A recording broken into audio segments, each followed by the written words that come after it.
another episode of It's Black Owned. It has been a minute, I know, and as you can see, we're in a new setup. Big up Big Ego Media for allowing us to use their space.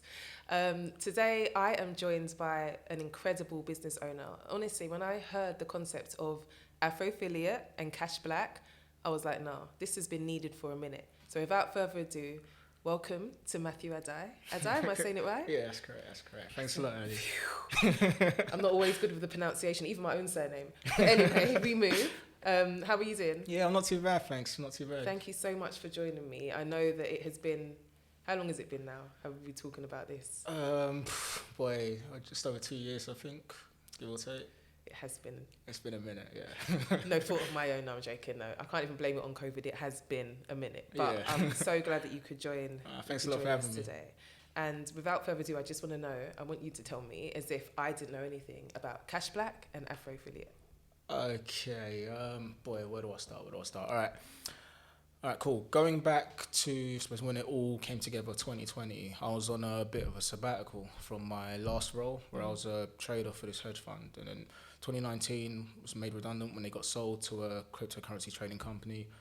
And then I spent 2019 into 2020 sort of just like working for myself, and then on a bit of a break from January 2020 on a sabbatical, just to try and teach myself all the things I didn't really learn about in school. Okay. I don't know, little stuff like history, sociology, like economics, just like everything about like how the world works. And this was 2019 to 2020, or yeah, something? well, 2019 was more just like me, just like working for myself. And then 2020, I was like, all right, cool, I'm going to take a massive break. So I want to do something entrepreneurial long term. I don't really want to work for myself anymore, but I need to really find something to do. But to find something, I need to really like re-educate myself, do my whole like also autodidacticism of like trying to work out exactly how the world's like really works. And then come 2020, there was the whole, obviously the pandemic, and then the recession, and then obviously the global anti-racism movement. And I think we all had a better idea of exactly how the world works. And that's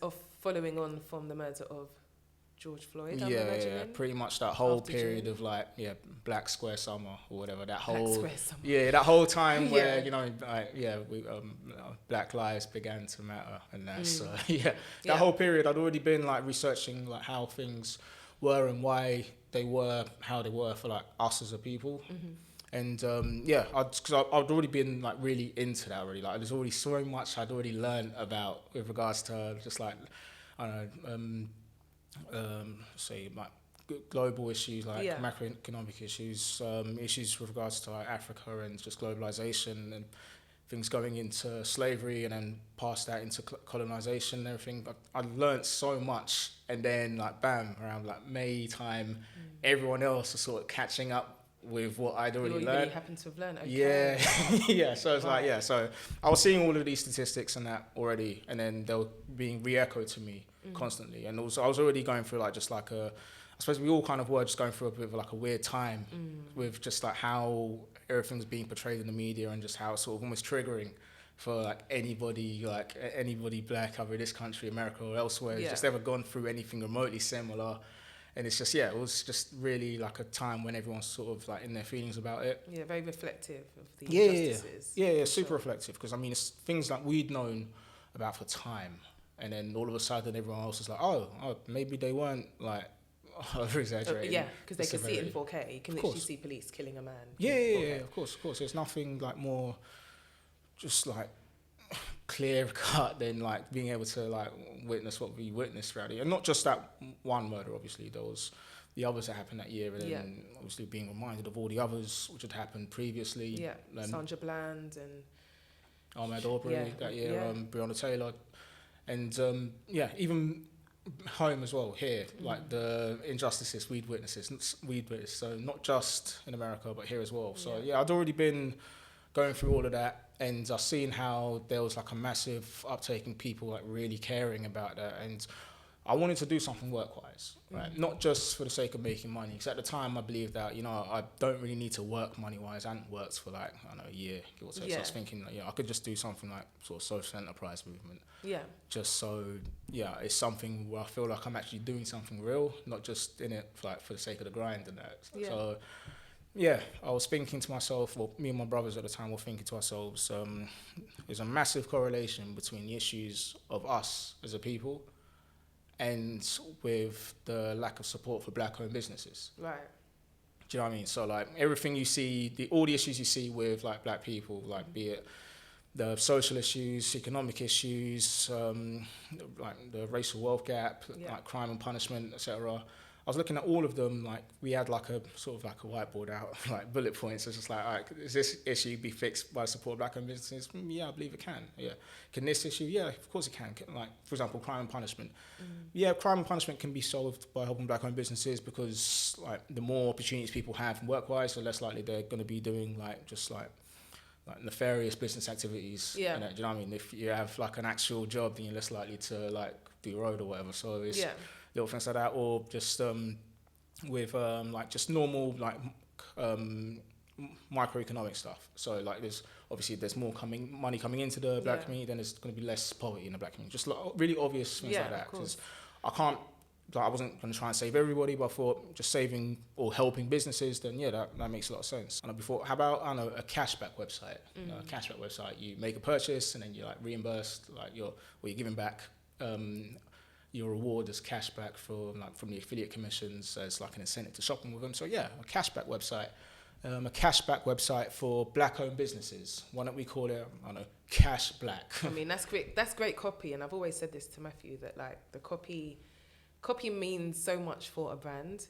Someone might have called it the cashback or black or something, but calling it cash black, it just rings. I just want to pause you there because whilst I know what cash black websites are, I appreciate that not everybody would. So if you was to explain in very, very simple terms, what is a cash back site? Yeah, so like super literally speaking, I'll use cash black as an example. Users register with us, they browse the products and services from black-owned retailers. Once they make the purchase, they receive cash back from the affiliate commissions that we receive that they can withdraw for themselves or donate to one of our affiliated black-focused charities. Right. But so break it down just as simple as I can. We have Fenty Beauty and Savage by Fenty on board. So nice. If you, Ali, were to spend, £100 on Fenty Beauty through us, Rihanna, would give me 10% of that as like a commission. It's like a reward for saying, thanks for driving traffic to our website. So out of that 10%, that £10 she gives me, I give £5 of that, half of that, to you as your cashback reward.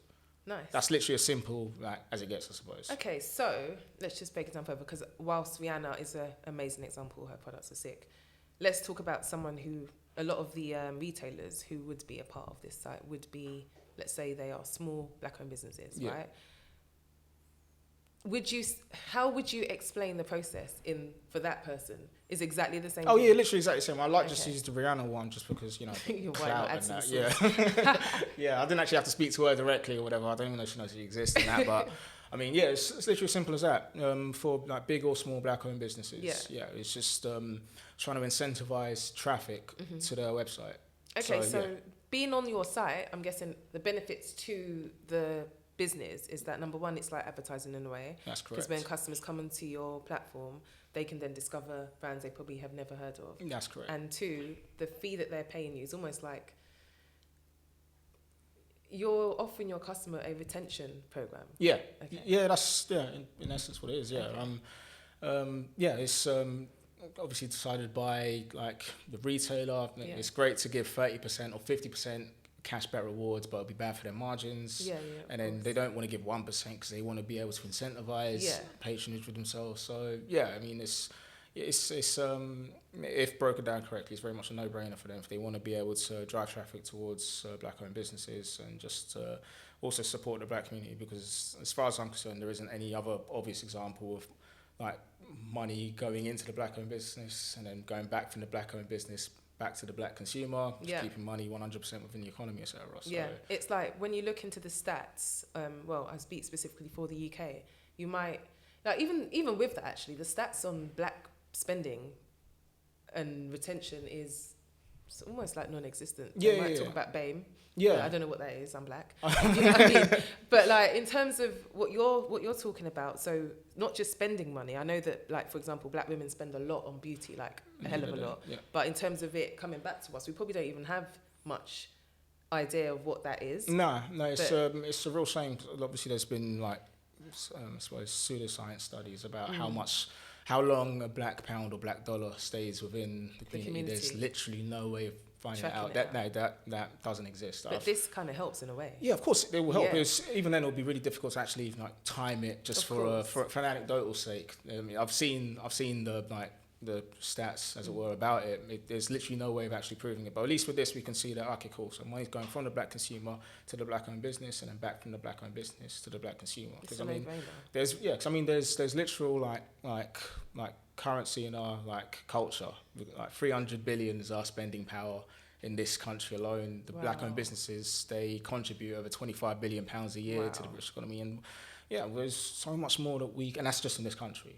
That's so much more. One small islands, basically, with 4% there's of the population being black, I think, 3 to 4%. Yeah, 3 to 4%. It's like only a couple million of us as well. So I mean, the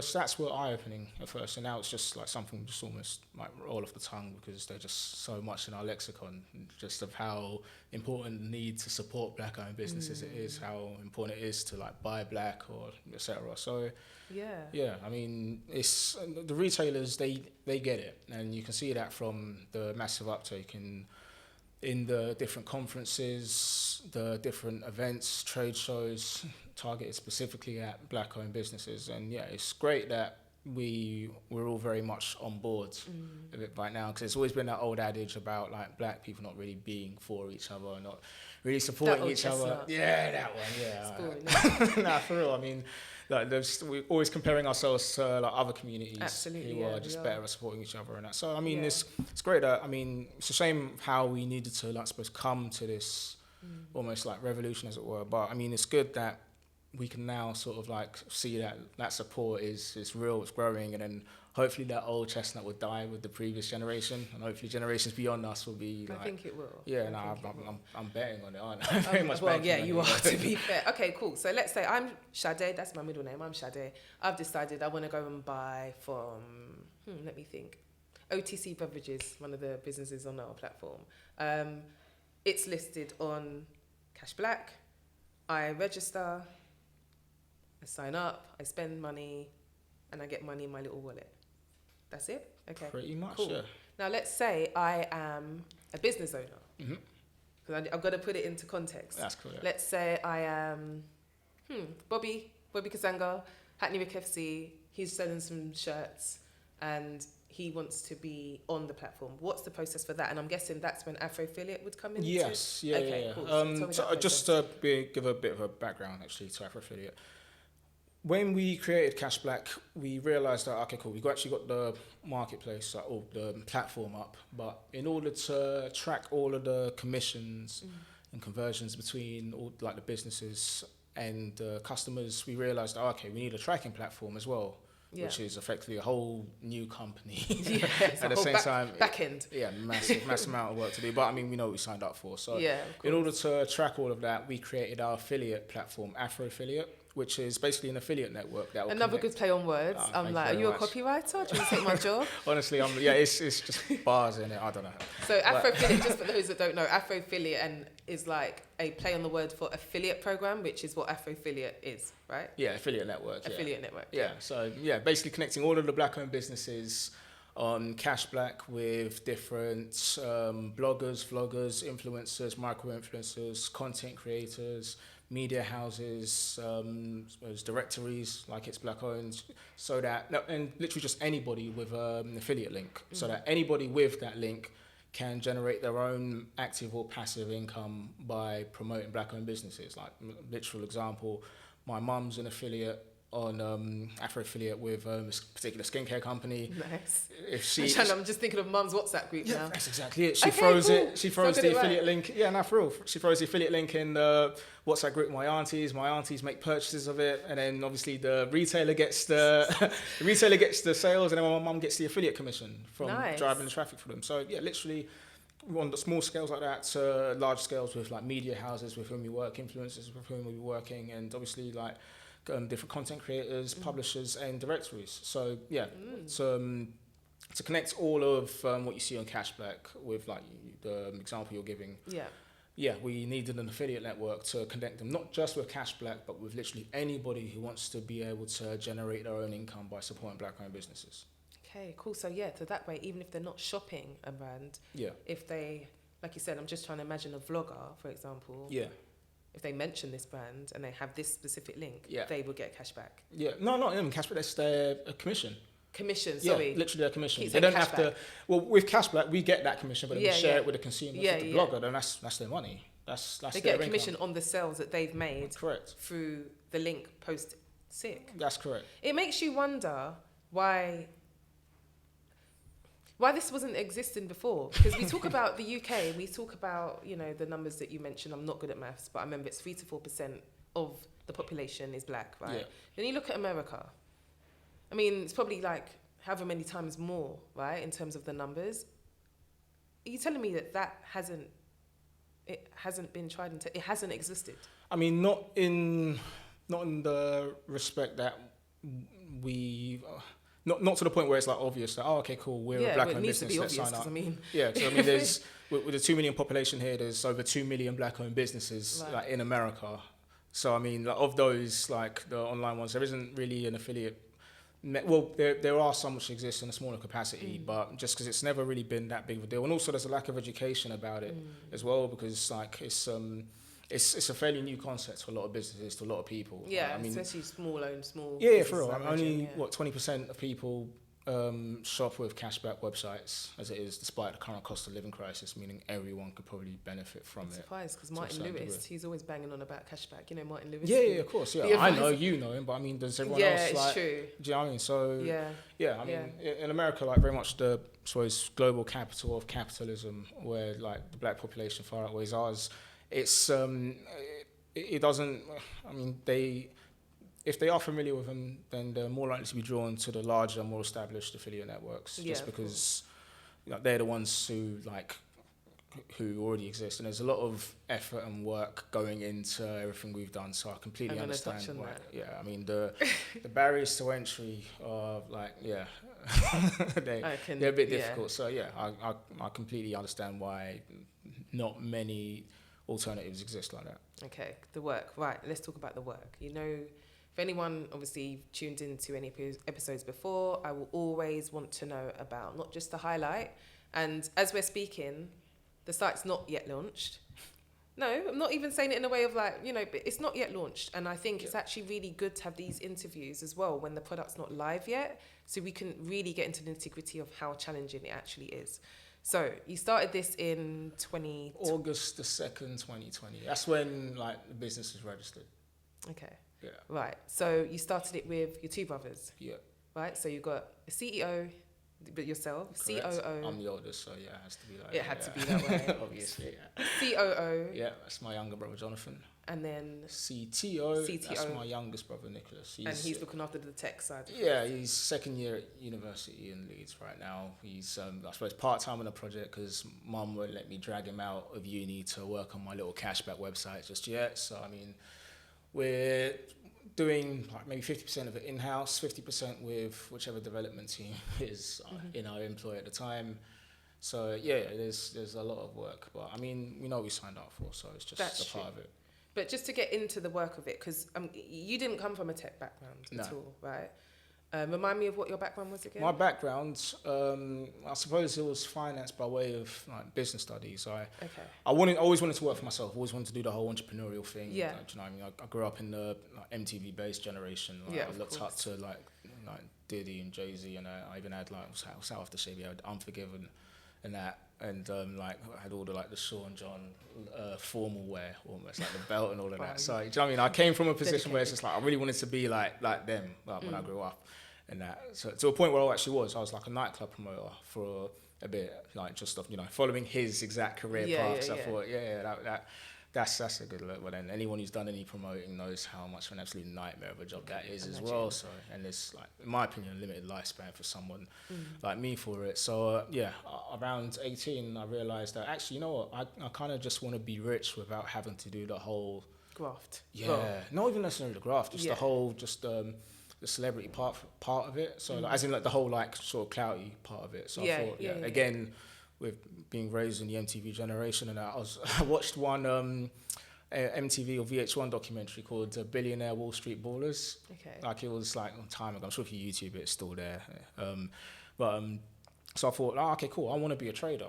I'd love to be just like Jummy. I want to work at a hedge fund, being paid to like bet on the price of like gold or forex or whatever. So I did a master's in finance and investment management, even though I'm not really a mathematical person like at all in that. So I did that, but then I ended up graduating with the master's around the time when everyone was getting let go of finance jobs. So I had to work for myself for a bit. Worked for a bookmaking company, a bookmaking odds provider for a bit, and then got what was at the time my dream job at a hedge fund which bet on sport. Okay. So I was effectively paid to bet on football and being like paid a salary whether or not we won or lost or whatever. So I was like, dream job in that. But obviously it was like a dream job too good to be true. It only lasted so long. So yeah, my background was more finance before I realised that actually, you know what, I've always just wanted to work for myself. It's just a matter of exactly what I wanted to do and work for myself.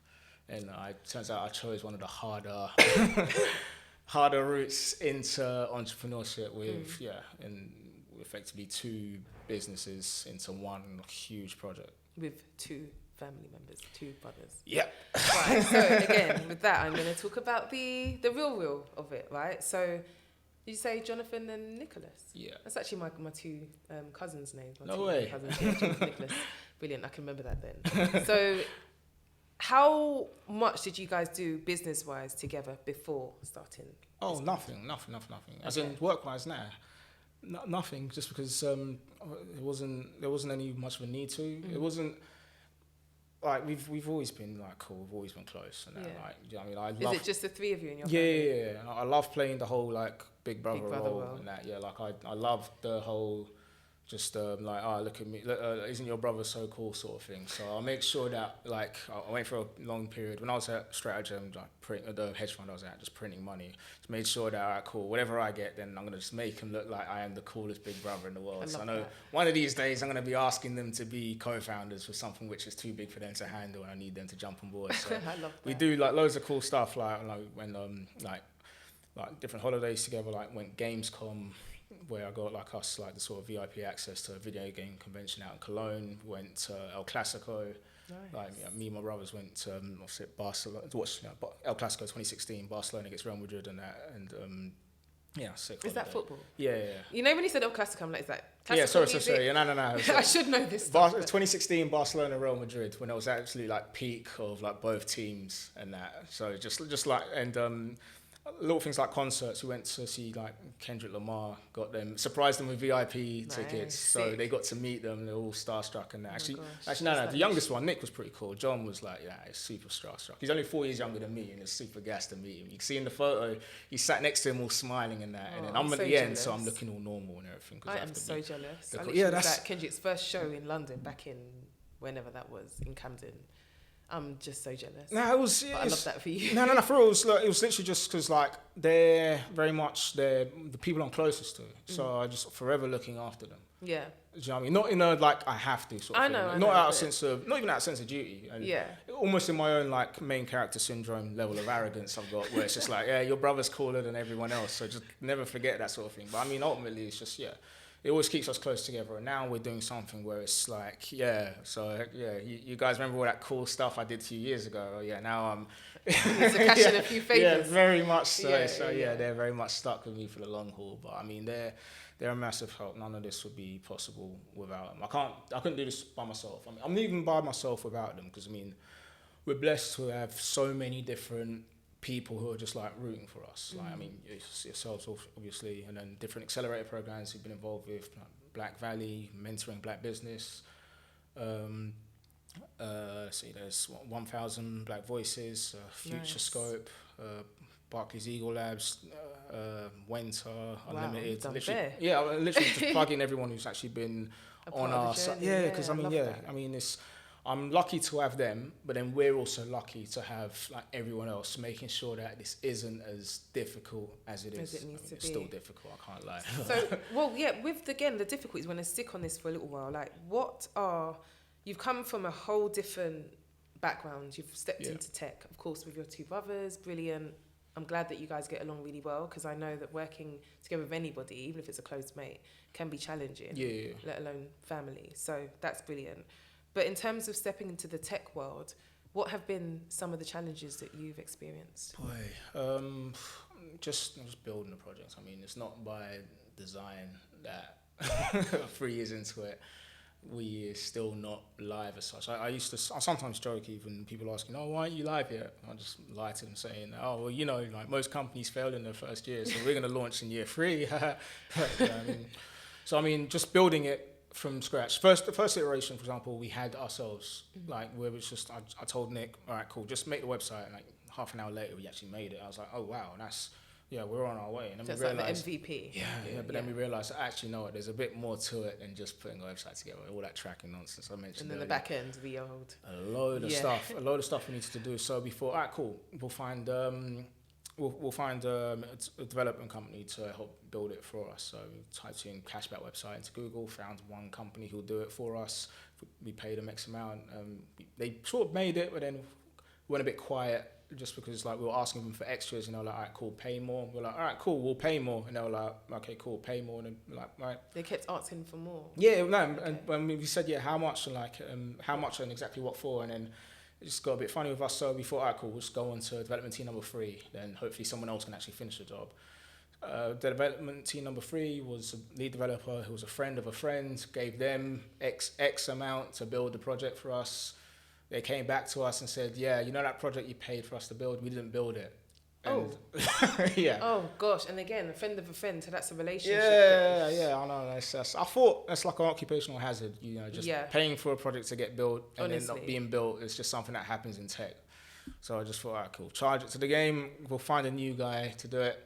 Found a new development team who were like on paper were amazing. They got us to. They said they'll build us the website, the app, and the browser extension, which I'll go into a bit later. Yeah. And we thought, all right, cool, this is exactly it. So we actually had everything we needed, and it'd gone from just talking about a project to I'll be going to all these events, showing off the MVP, like doing the whole thing with the app, like the whole like, hey Siri, show me a black-owned skincare company with all open and that, just getting people all gassed about it. Maybe 6 or 7 months into that side of the project, radio silence from them, weren't answering phone calls. That's number 3. This is number 4. Oh. Yeah. We're answering phone calls, we're answering emails, and we're like, okay, cool, something's a bit wrong here. They eventually come back saying, Matt, we've kind of run out of resources to finish the project. But we found this new development team who are going to be development team number 5, who are, like, they're going to build or finish the project. So by then it was like 80% done. So it's like, okay, cool, fine, whatever. And they're like, oh, well, like, the issue with that is they'll do maybe 10 hours of work for free, and then you have to pay them XXX on top of that. So yeah, more money into it. Now development team number 5, we're sort of finishing it, but every now and then they give me an update where like I'd see that, okay, cool, it's still not as good as what development team number 4 had. So, I mean, guys, please, can we get it done right? And it's hard because with them, the ball's very much in their court, because we're at the point now where chances are we're going to have to go to court or whatever to get our money back from development teams number 3 and 4. But then with development team number 5, like, given where they're based and given how much of the project they actually have, we have to be super passive with them in trying to make sure that they don't just down tools like the other guys do. Yeah, you've got to manage the relationship in a way. I ain't going on to development team number 6. Oh, you are? No, don't worry. Oh, I was about to say, oh my gosh. I do not. I mean, as I say this, it's like, if they say that, like, do you know what I mean? Anything they say to me, it's like, they're based out in Pakistan, and our conversations are just like... That's where they're based. Yeah, so I mean, I ain't going to fly out to Islamabad to take them to court or flip over tables in Karachi or nothing. No, I mean... So we're at the point where it's just like, if they say something, it's like, all right, fine, just whatever, be super passive about everything, as opposed to passive aggressive, where I don't want to risk any more hold-ups or any more issues with the project and that. So I thought, yeah, hopefully it's going to be completely done with them, and then eventually we're going to have to take it all in-house, which is going to be our 6th and final development team, just because but at least it'll be in-house and it's definitely, yeah. Because I mean, it's too much for us as a free. Even if we're all tech experts, we're still gonna have to eventually hire 100%. Out. You have teams, like even like I've worked in tech for how long? Like you have teams, so of course eventually would have to be scoped out. Definitely. So so that's all the challenges, and by the time this is live, the site will be live, right? Yeah. So I want you now to share any learnings, anything that someone else who wants to build a brand of some sort, has extensive development, I don't know. What will be some of the learning curves? Can I ask if contracts will be one of them? Oh yeah, I mean, yeah. But, I mean, serious contracts. Yeah, for real. I mean, we've signed contracts up and down everywhere. I mean, it's just, well, then when they're not enforced, it's like, all right, cool. Can you be bothered to go court? Yeah. Do you know what the backlog for like litigation's like post-COVID and that? It's just, that's true.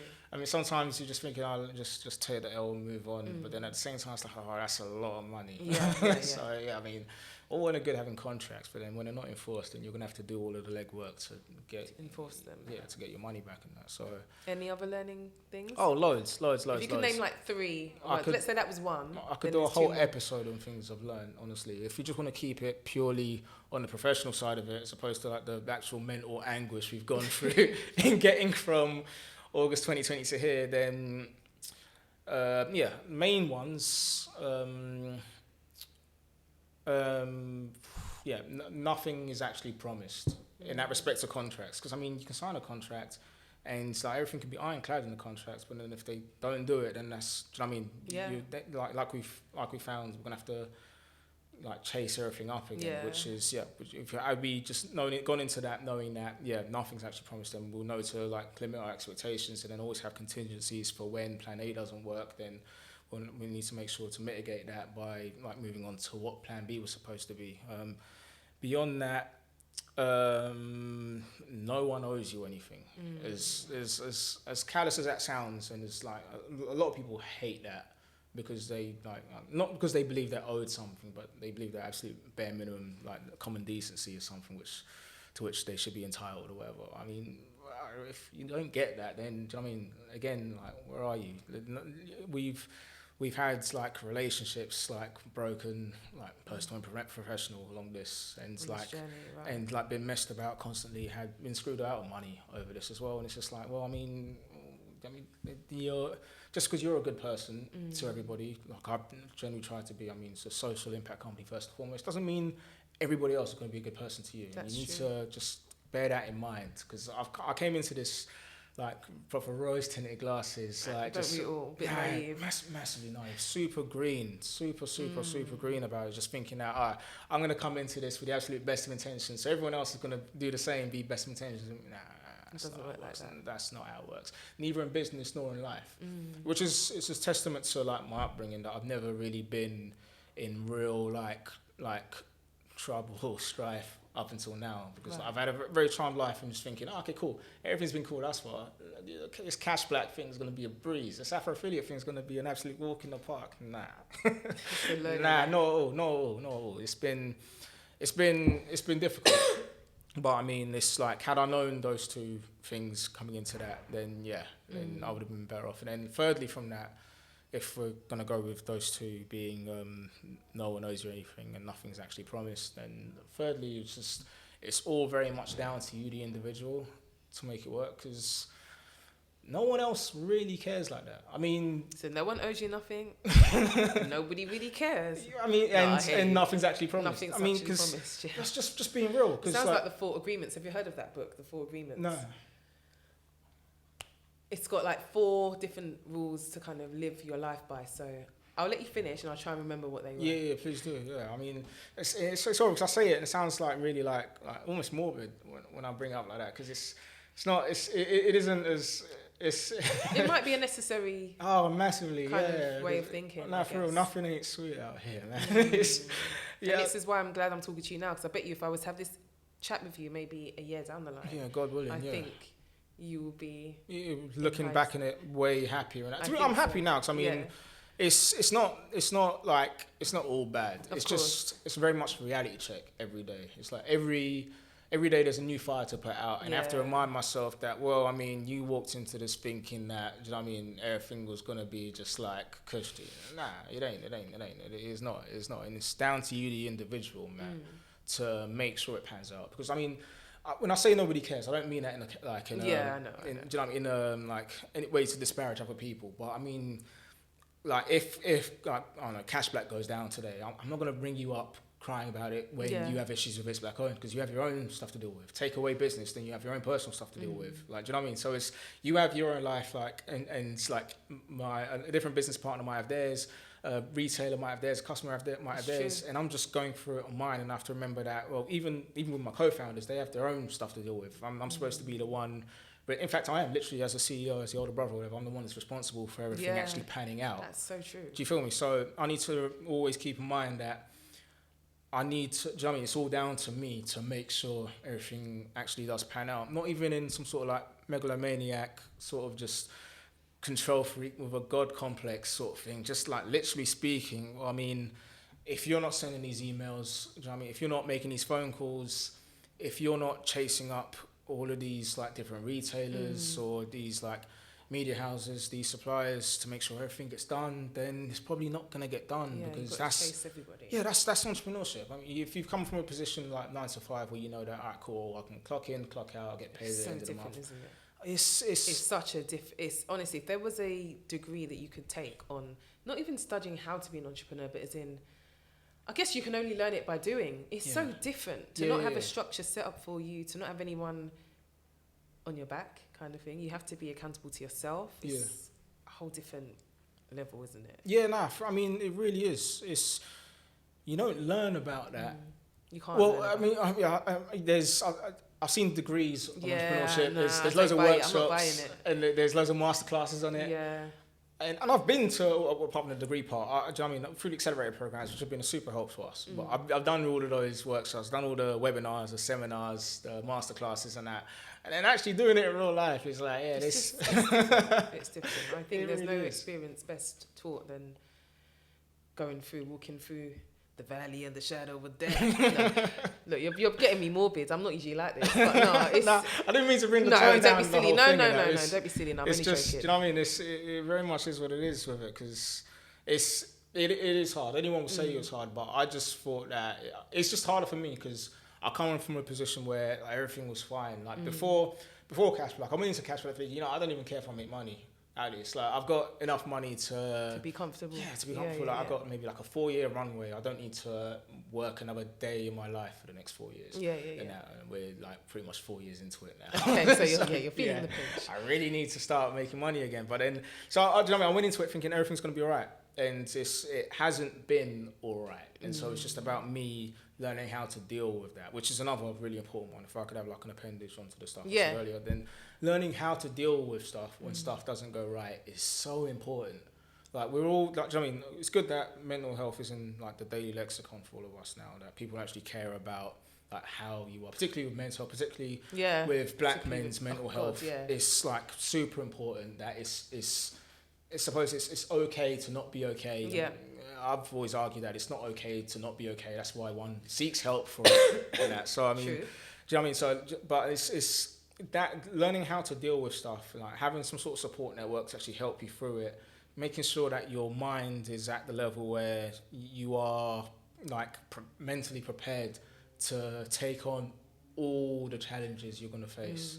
That's like, that is something which has been really understated. That, in fact, that's, if I could be critical of any of the programs of which we've been involved in, they've all been very literal in terms of actually how to run a business, how to actually set up, how to make money, how to advertise, how to market, how very few of them actually spoken about the self-care.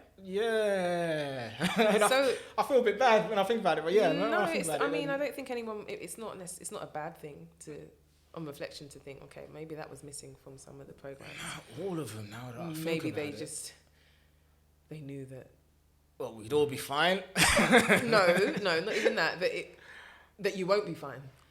that we just have to go through it anyway. It'll be fine, and you get to the end, but going through the valley of the shadow of death is going to be like this. It's going to be like I wasn't Wonder Man. I didn't have like, no one was quoting Coolio to me when I was like, when I was doing up like the like cash flow forecast Man and said that. Coolio, these times it's the Bible. But it's all good now. I'm saying it like Coolio, it's fine. It's fine. Yeah, you know what? One of those ones when I'm trying to actually, okay, which chapter, which verse, because you don't want to get it wrong here. So you just go to 90s hip hop. You know? Everyone will get that reference, so we'll be good. Honestly, people really didn't like go into the actual like the intricacies of how mentally exhausting it would all be, because it really is. I mean, it doesn't actually stop. I'd imagine it gets better once you go into a new stage. Of course, or whatever, just different challenges. Of course. And I think the main thing about it is that you get better at dealing with it.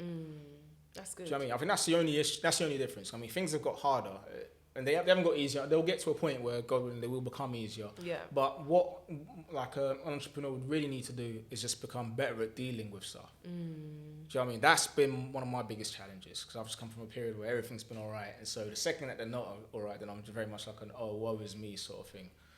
So it's just learning how to. Do you know what I mean? Just learning how to just deal with like all the challenges that have come over the last 3 years, like both like personal and like professional. Yeah. That's something which is really understated in entrepreneurship, I reckon. So you've said God winning quite a few times, and this is not to make it a religious conversation, but do you ever have moments when you're just like, God help me? Oh, yeah. There are moments when I'm not. I was going to suggest that. Nah, it's just, for real. Perhaps prayer might help as well, because I know when it's me, like, and I'm struggling with something, it comes to a point I'm like, God. I probably didn't think to ask you first, but now just help me, please. Yeah, I mean... If you're there and you're listening, please help me. Of course, but it's like, I can't... I try to... I'm not so arrogant to believe that this is all...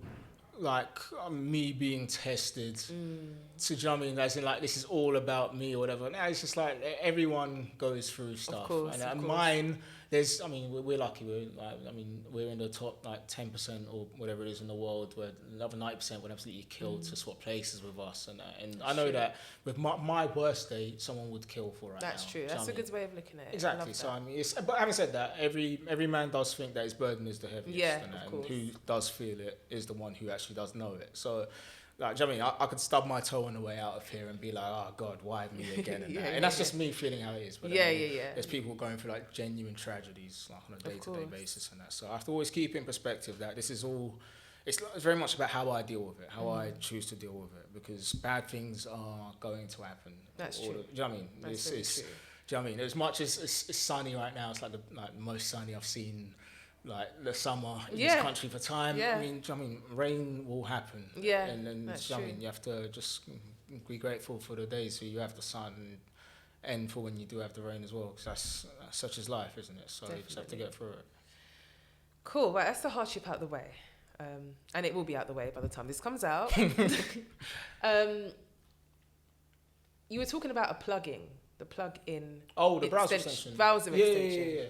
I think I know what you mean, but let's again explain. No, that's cool. Yeah. So I think this was around development team number 4. We were like, all right, cool. So now we want a website. Now we've got the app. You've seen the app. You love the app, right? Yeah. Yeah, same. Thanks for that. But now, and we thought, all right, cool. So let's have a browser extension, because the rest of these websites, like Top Cashback, Quidco, they all have a browser extension as well. But it plugs in. Yeah, a browser plugin where you land on a website, and then you'll be offered cashback rewards or coupons for them. So we thought, my brothers and I thought to ourselves, how about we need some sort of plugin, but the websites that our customers will be going on, the members will be going on, they're not going to be like the big famous ones where they'll jump on it and then they'll realize that, oh, okay, cool, we can get cashback on it, because these are all going to be like mostly independent, small, retail, niche, black-owned businesses. Yeah. Except for the likes of like Savage by Fenty or what have you. So, yeah, of course. Yeah, so we thought, all right, cool. So instead, how about like when someone lands on the Boots, the Superdrug, the Body Shop, they'll be like redirected or notified or just suggested black-owned alternatives. And we thought, yeah, that's actually like a pretty genius idea, because we haven't, still to this day, we haven't seen anything like that anyway. So we got to thinking about it. How about, now we've got the idea. So you know, you said, what did you call it? A copy. Copy off with the name. Well, I'm good with names. Like, oh, great copyright. yeah. Was it? Oh, okay, cool. I think that's yeah, I'm listening so much, I'm not thinking about what. No, it's not. I mean, with like CASHBLACK, cool name, AFROFILLIATE, cool name. Alright, cool. So this great play on words. Thank you very much. This is going to be our piece de resistance or whatever. Yeah. Where this is gonna be our magnum opus that we're going to be putting towards like the world. That this is what separates us from every other company, whether this like bit of tech innovation. So before, alright, cool. How about the CASHBLACK, BAT, the Black Alternative Tracker, or whatever. That's not, okay, it's not that great. BAT logo doesn't really work. How about CASHBLACK Boats, the Black-owned alternative tracker with a boat, but we're not going to be marketing ships to black people. Perhaps not. How about the Black-owned, the CASHBLACK Black Alternative Standardized Tracking and Redirection Device. But when you actually break that down, it's, I don't know if you're following the letters, that wasn't going to fly either. Yeah, no. So before, you got it. How about the CASHBLACK Bot? Yeah, the Black Owned Tracker. Yeah. Makes sense. But let's make it a bit cooler than that because it is black at the end of the day. So I mean, we know what it does. And we also want to make it sort of like intuitive, intelligent. So like just throw in some tech buzzwords and see how it comes about. How about the CASHBLACK algorithm for redirection of black-owned traffic? And then, CASHBLACK AfroBot.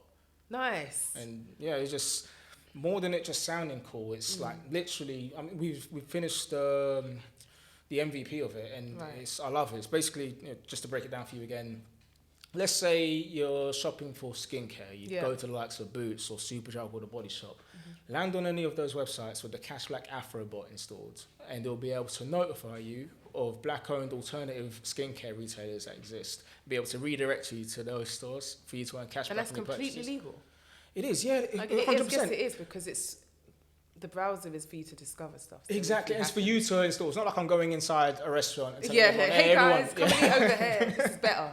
Nah, for real, because you're having to install it to actually be able to hear that one guy's come in the restaurant and told you to go somewhere else or whatever. So I mean, like, if you want to be notified of just alternative and any company, just jump on like if you were to go on Nike, you'd be able to get on Nike and then be notified of black-owned sportswear companies or whatever. If it was like home stuff, you could jump on like IKEA or whatever. If you're on IKEA, the CASHBLACK AfroBot will be able to notify you of different black-owned home and living companies, etc. So be it any category, any subcategory, it's just a lot of work having to actually inform it, because we're having to actually train the algorithm behind it. I mean, it's supposed in time we'll be using artificial intelligence to learn how our users shop, and machine learning to do so, to better inform it, rather than us having to literally list manually do everything. Every single skincare or hair care company. It's what we're doing now anyway. It's just like, I mean, it's a busy work we're doing, but obviously in time we'll be so intuitive that you'll be shopping as normal, and you might even find the products you're looking for, but then we'll be able to notify you that a black-owned alternative exists. Do you want to shop with them and earn cash back on your purchases? And it's like, for people who are really down about supporting black-owned businesses, like we have been, always will be, it's almost a no-brainer. For retailers, when they see it, they love the idea, just because it's just like, okay, cool, so you'll be giving me traffic that I would never have got otherwise. It's data at the end of the day. Exactly. Ordinarily, you're just shopping for shampoo or whatever, and then we'll say, actually, instead of shopping here for like Boots or Superdrug or shampoo, we'll direct you to this black-owned retailer or this black-owned supplier who has their own version of it. And I mean, they love it. I love it just because the name, and I'll probably redesign the logo a few times before. I mean, the first iteration of it, we gave it an afro, but then we're like, we need to make sure that people actually know that black people are behind this. We give our browser extension an afro. Get you to the and afro. We don't all have an afro all the time. Well, I thought you could be editable or whatever, customizable. Like if you could give it like a do-rag or whatever, or give it K-rolls or. But I mean, it's effectively our mascot. So I want to get to a point where that's effectively the face of like the brand or like whatever, just because that's the tech behind it. That's that's what we'll be leading with and everything. Because obviously we've got the app already. We've got with the app obviously as well. We have the partnerships, our strategic partnerships. So the likes, for food's sake, we have Deliveroo, Uber Eats, and Just Eat. So you can use the app to just a search for local black-owned takeaway providers and restaurants. So you can order directly from them through us, through our partnerships with Deliveroo, Uber Eats, and Just Eat. So you can actually find authentic. Wow. So and you will still get something back. Cashback, of course, yeah. And you even get though you're going cashback to a third party, like you're going to Deliveroo and Just Eat and whatnot. Yeah, because Deliveroo. Because you've got a partnership. We've got a partnership with Deliveroo That's with Uber Eats, and Just Eat. That's sick. It's like very easy, light work for the customer. Yeah, exactly. It's great for Deliveroo because and because we have strategic partnerships, right, with Deliveroo, Uber Eats, Just Eat, Etsy, Amazon, and eBay, and those 6 marketplaces, they host black-owned businesses already. Just as you know, they want everyone to be shopping with them because they know that there's a backlash against like the big companies. They'll look at Jeff Bezos and see like I don't know, the modern day Lex Luthor or whatever, just like supervillain and that. But Amazon, they still want like black people to shop with them. So they'll need companies like CashBlack to drive traffic towards them. We're only going to do so if we can do it through the black-owned businesses which are on Amazon, of which like it's numerous, there are loads. Same with eBay, same with Etsy, obviously, and same with Deliveroo, Uber Eats, and Just Eat. So yeah, we're driving all of that traffic to those marketplaces because they host many of our like favorite restaurants, many of our favorite takeaway providers. Their marketplaces sell many of our favorite products. So yeah, I mean they're very much on board with like driving traffic because they know that ultimately this is very much a win-win for them. The black-owned businesses are obviously able to make their money, and obviously the marketplaces are able to do so as well. And most importantly for us, the customers, when they make their purchases, they're able to receive their cashback. Sick. I love it. Honestly, again, I always do this, always gas you up. It's sick. Like, it keeps you motivated. It's a 360 solution, isn't it? It really is. It's really good. Do you know what I mean? Money going from the black consumer to the black-owned business, back from the black-owned business, back to the black consumer, keeping money in the community, within the black community, within the black economy, 100%, yeah. Cool. So, like I said, this will be live. The site will be live. CASHBLACK.com. Yep. CASHBLACK.com. AFROFILLIATE.com. Yeah. Okay. Bookmark that, guys. What would you like to, in maybe a year to 18 months' time, look back since launch? What would you like to have achieved? Boy, that's a very good question because you could ask me that every year since we started, and I'd have to always be pushing it back a year. But given how far we've come already, I suppose established within the quote unquote black retail space. Yeah. Because we're still very much in the late stages of our MVP, late stages of our testing. So by then it'll be like, oh, okay, cool, you've heard of this big black company, and then CashBlack could be alongside those because our actual roadmap in terms of where we're looking to go, that's huge, just really long roadmap because we're working on this for 3 years before actually even having the product out. So we have huge ideas, massive ambition of where we want everything to go. So a year from now, what we want to be doing is looking at our US expansion. We've had invitations to go out to America for trade missions and stuff. Most of the approaches we get to Afro-Affiliate are American. I can only imagine. It's just, because they type in Black Affiliate Network, like you asked, and obviously because America just having a very different capitalistic mentality culturally to us. Yes. Most of the approaches we get are from America for that. So expanding CashBlack into America. It's just our spending powers in 300 billion days is over $2 trillion in America. It's insane. I don't imagine how many zeros are behind that, but wow. Exactly. It's a no-brainer. Go to America, obviously France as well, huge black population there. And then obviously there's loads of black people in Africa and the Caribbean. Yeah. So loads of black-owned businesses there. So international expansion a year from now is something which we'll be very much into already. Short term, we'd say to onboarding Americans for Afro-Affiliate. Within 12 months, international expansion. And then I suppose beyond that, working with the AfroBot to license the technology to other demographics. So as much as it's an AfroBot now, in time it's going to be, for example, it could be an LGBT business bot, women's owned business bot, Asian owned, Latino owned business bot. So you'll own it and it's almost like a franchise of exactly. the back end, the code? I don't know. No, literally that's it. Sustainable shopping business bot. So it's effectively like whichever marginalised demographic or whichever demographic or whichever like market segment you wish to support, then yeah, the AfroBot will be able to be licensed and patented towards amazing. That, which is huge for us because like given how like everybody is now with like with regards to wanting to support like the disenfranchised, not just like black people, not just people of colour, just like everyone through whatever struggles they have.